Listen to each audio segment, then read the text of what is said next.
American intelligence services have spent the past several years reviewing film from hundreds of recent UFO encounters, and they want the American people to know it's still not aliens. Many recent sightings of UFOs, or unidentified aerial phenomena, as the government prefers to call them, are likely just observations of foreign surveillance operations, or airborne clutter such as weather balloons, according to several U.S. Department of Defense officials who spoke anonymously to the New York Times last week. Some of the unidentified aerial phenomena occurrences have been formally recognized as relatively ordinary Chinese surveillance drones. China has already stolen schematics for powerful U.S. fighter jets and is interested in how the U.S. trains its pilots, according to Defense Department sources.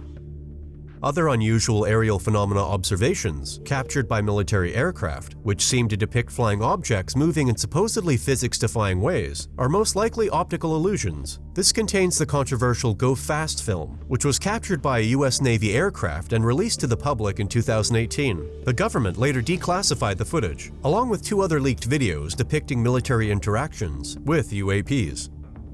According to Department of Defense officials, the item in the Go Fast video seems to be speeding across the water at unfathomable speeds, but this is only an optical illusion caused by the angle of the recording relative to the water.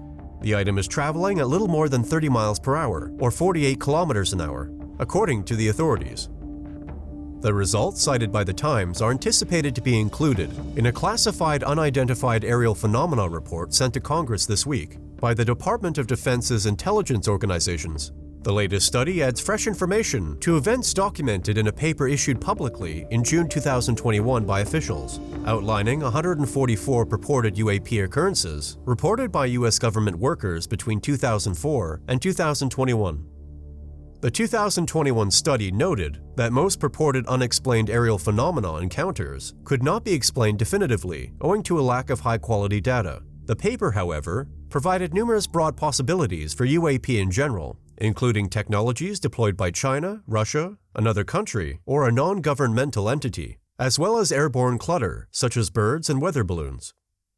No mention of aliens or extraterrestrials was included in the report. Nonetheless, this did not prevent alien conspiracy theories from surfacing, owing in part to the government's overall lack of openness about unusual aerial phenomena situations. According to Sue Goh, a Department of Defense spokesperson, the administration is dedicated to providing whatever unexplained aerial phenomena information it can without jeopardizing national security. Government authorities also avoid addressing UAP instances publicly because there's just not enough evidence to explain them decisively, according to Goh. In many situations, observable occurrences are categorized as unidentified simply because sensors do not capture enough information to establish a positive attribution. Goh said to the Times, "We are attempting to prevent future deficits and ensure we have enough data for our study." While the Department of Defense continues its investigation into unexplained aerial phenomena occurrences, NASA has established an independent UAP research team that will be operational from October 2022 through mid-2023. According to NASA, the team's primary goal will be to gather and analyze as much UAP data as possible in order to create new ways of recognizing unidentified objects in America's sky. Let us know what you think in the comments section below, and as always, don't forget to like, subscribe, check out our previous videos, and visit our website if you love reading at www.nasaspacenews.com. Thanks for watching.